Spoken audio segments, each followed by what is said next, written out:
ओम नमः शिवाय। भगवान भोलेनाथ आपकी सभी मनोकामनाओं को पूरा करें। मित्रों, कुछ ही समय बाद महाशिवरात्रि का पर्व आने वाला है। महाशिवरात्रि का यह पर्व हम सभी हिंदुओं के लिए बहुत ही अधिक महत्व रखता है।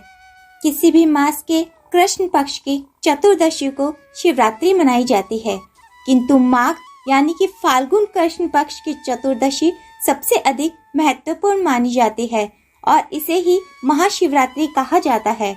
गरुड़, स्कंद पुराण, पद्म पुराण, अग्नि आदि पुराणों में इसका वर्णन मिलता है। इस देश में जितने प्रकार के पूजा, व्रत, उपवास आदि प्रचलित हैं, उनमें महाशिवरात्रि व्रत के समान महत्ता किसी अन्य व्रत की नहीं है। इस वर्ष महाशिवरात्रि का यह पर्व 8 मार्च 2024 को मनाया जाने वाला है। संपूर्ण भारत के स्त्री पुरुष, बाल, वृद्ध, प्रौढ़, युवा सभी किसी न किसी रूप में महाशिवरात्रि व्रत के अनुष्ठान में रत देखे जा सकते हैं। बहुत से लोग तो यथाविधि पूजा आदि न करते हुए भी उपवास रखते हैं। जिनकी उपवास में रुचि भी नहीं होती, वे भी कम से कम रात्रि जागरण करके ही इस व्रत पुण्य का कुछ भाग तो लेना ही चाहते हैं। महाशिवरात्रि व्रत का आयोजन उत्सव के रूप में कम, व्रत पर्व के रूप में अधिक होता है। मित्रों, महाशिवरात्रि व्रत शिव पूजा से भिन्न है। व्रत शब्द के निर्वचन से हम समझ सकते हैं कि जीवन में जो वर्णीय है, अर्थात बार बार अनुष्ठान के द्वारा मन, वचन, कर्म से जो प्राप्त करने योग्य है, वही व्रत है। माघ मास की कृष्ण चतुर्दशी की महानिशा में आदिदेव महादेव कोटि सूर्य के समान दीप्ति संपन्न हो शिवलिंग के रूप में आविर्भूत हुए थे। अतएव शिवरात्रि व्रत में उसी महानिशा व्यापनी चतुर्दशी का ग्रहण करना चाहिए। माघ मास की कृष्ण चतुर्दशी बहुधा फाल्गुन मास में ही पड़ती है। ईशान संहिता के मत से शिव की प्रथम लिंग मूर्ति उक्त तिथि को महानिशा में पृथ्वी से पहल आविर्भूत हुई थी। इसी के उपलक्ष्य में इस व्रत की उत्पत्ति बताई जाती है।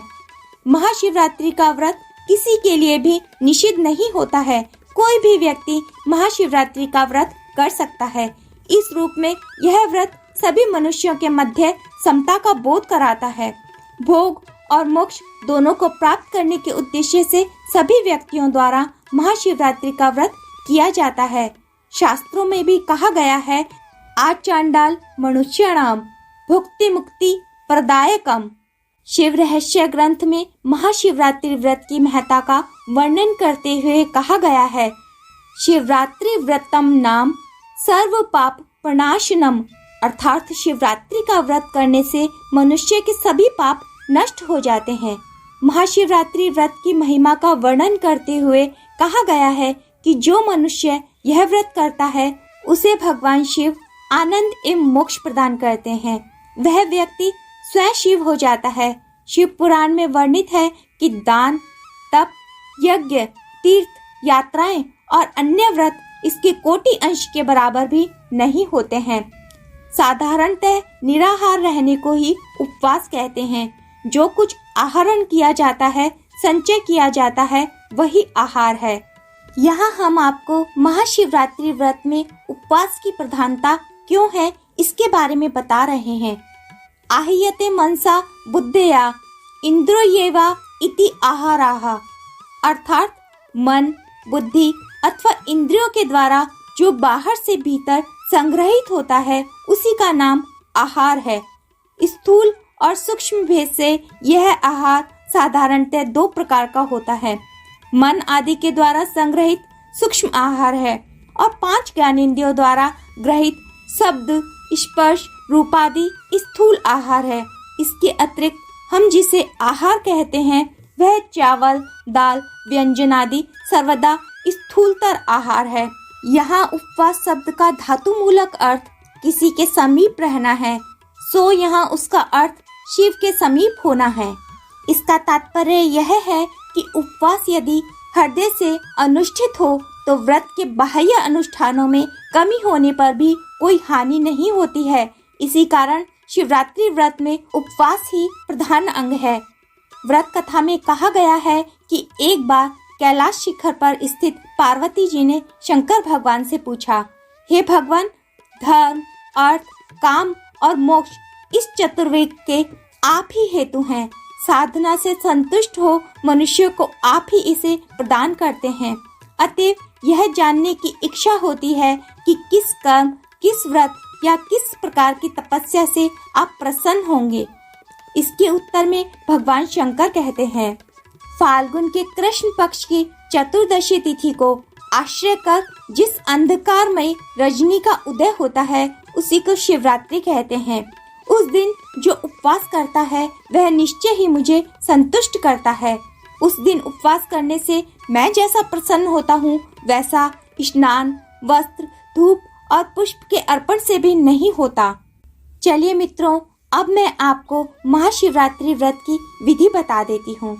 प्रातःकाल स्नान आदि से निवृत्त होकर उपवास यानी कि व्रत रखा जाता है और मिट्टी के बर्तन में जल भरकर ऊपर से बेलपत्र, धतूरे के फूल और अक्षत आदि डालकर शिव जी को चढ़ाया जाता है।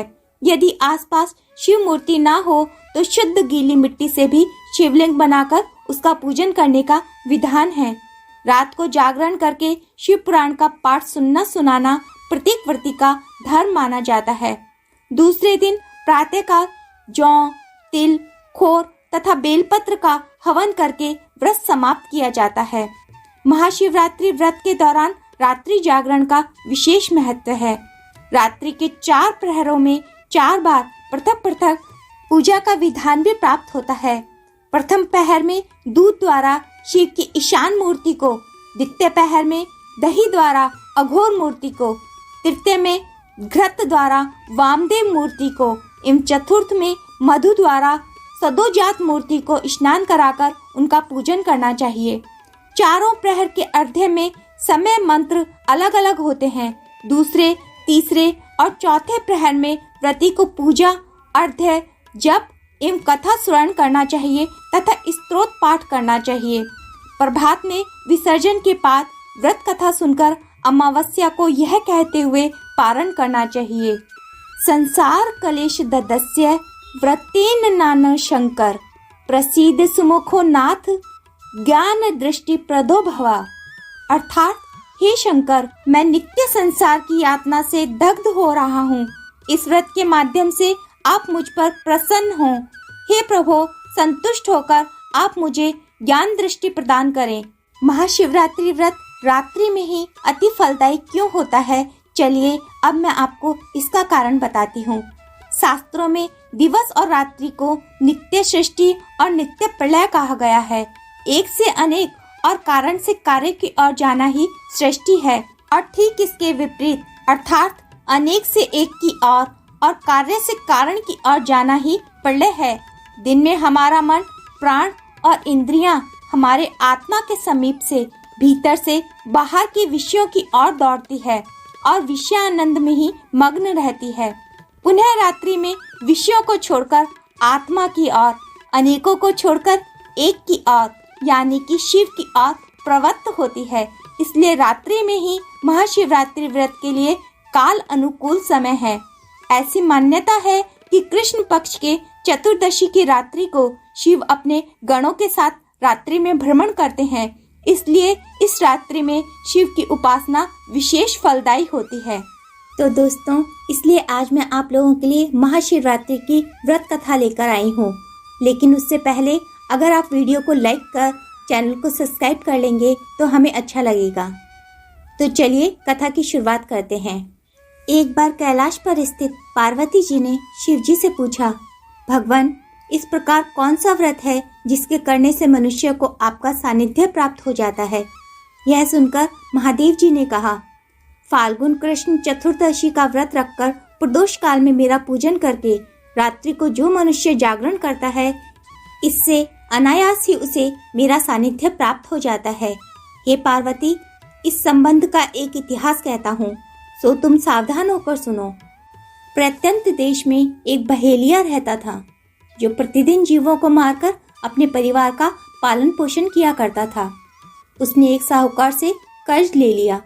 समय पर कर्ज वापस न कर सकने के कारण एक दिन साहूकार ने उसे एक शिव मठ में कैद कर दिया। उस दिन फाल्गुन कृष्ण त्रयोदशी थी, इसलिए मंदिर में धर्म और व्रत संबंधी कथा और वार्ता होती रही। बहेलिया ध्यान देकर उसको सुनता रहा। आगामी दिन में आने वाली शिवरात्रि व्रत की कथा को भी उसने बड़े ही ध्यान से सुना। शाम को साहूकार ने उसे इस शर्त पर छोड़ दिया कि कल के दिन तुम हमारा कर्ज अदा कर देना। चतुर्दशी को प्रातःकाल नियमानुसार वह बहेलिया अपने नगर से दक्षिण दिशा की ओर गहन वन में पशु मारने के लिए चल पड़ा, परंतु उस दिन कोई पशु उसे नहीं मिला।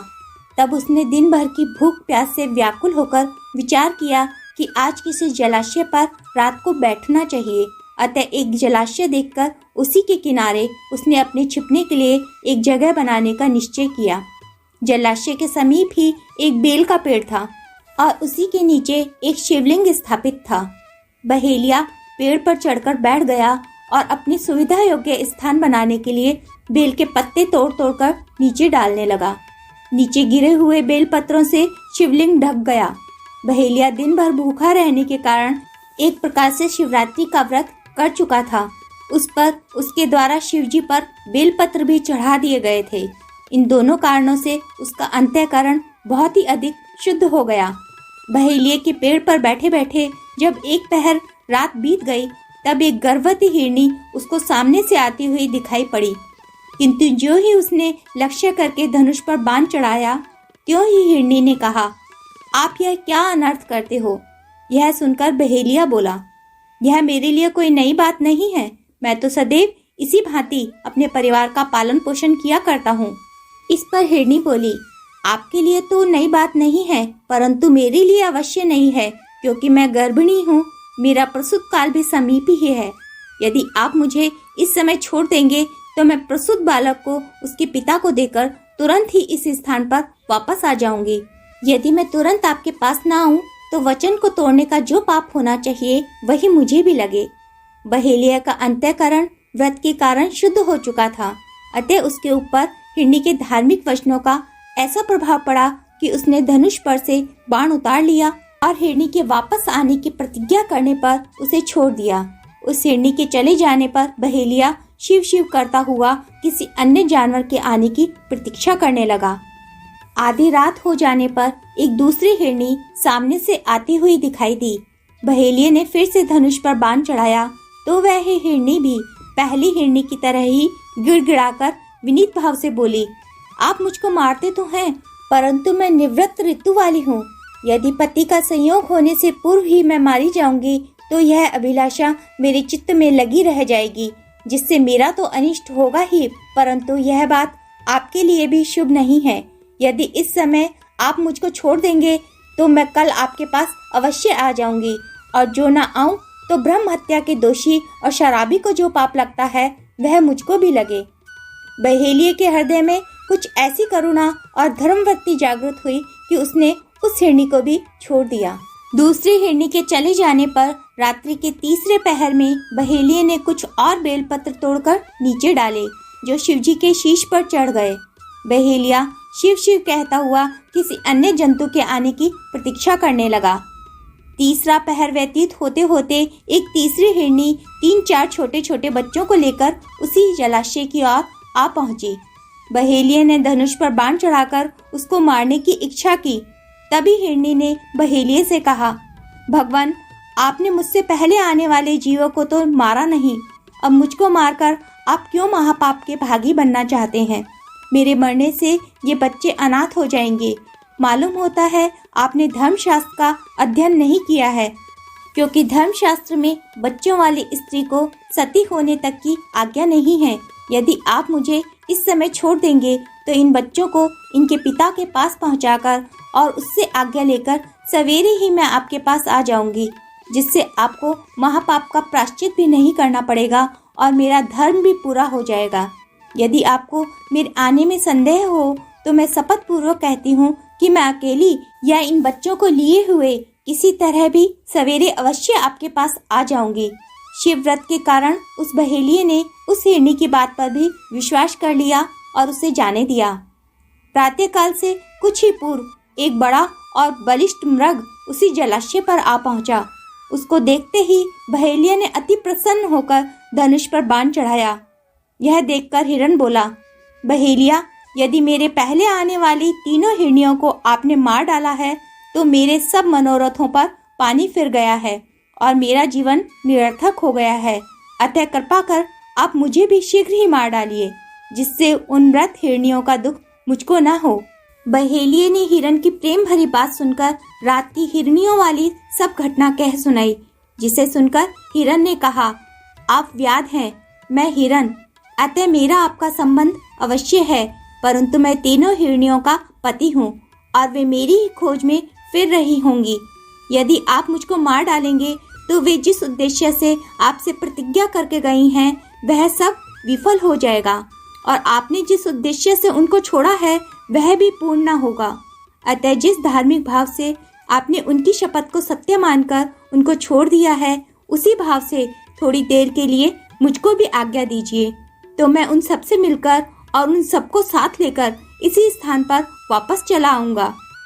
शिवरात्रि व्रत के प्रभाव से बहेलिया का हृदय विशेष कोमल और शुद्ध हो गया था, अतः उसने हिरण को भी जाने दिया।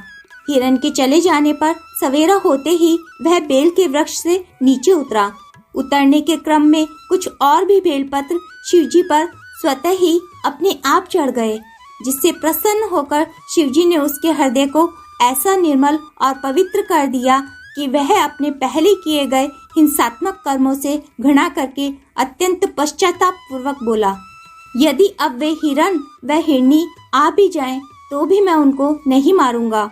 उधर वह हिरण अपने परिवार के पास पहुंच गया और सब हिरनियों से मिलकर तथा समस्त आवश्यक कार्यों को निपटाकर बोला, प्रिय, यह संसार तो क्षण भंगुर है, परंतु सत्य सदा स्थिर रहने वाला पदार्थ है। योगी जन जिसके लिए सहस्त्रावधि साधना करते हैं, वह ब्रह्म भी सत्य स्वरूप ही है। कदाचित इस असत्य शरीर से सत्य ऐसा अमूल्य रत्न प्राप्त हो जाए तो इससे बढ़कर प्राणी मात्र के लिए और क्या हो सकता है। अतः हमारे लिए विलंब करना उचित नहीं होगा। यथासंभव शीघ्र ही बहेलिये के पास वापस चलना चाहिए।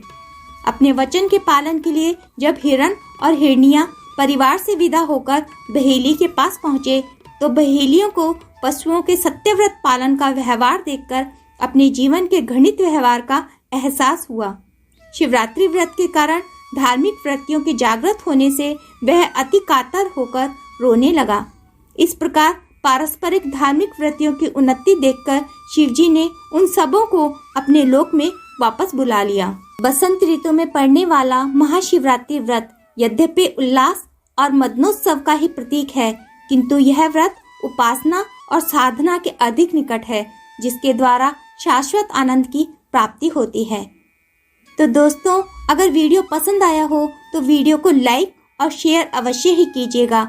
आपका सहयोग ही हमें आगे बढ़ने की प्रेरणा प्रदान करता है। आपका सहयोग हमारे लिए आवश्यक है। तो दोस्तों, वीडियो में अंत तक बने रहने के लिए आपका हृदय से धन्यवाद। ओम नमः शिवाय। भगवान महादेव आपकी सभी मनोकामनाओं को पूरा करें।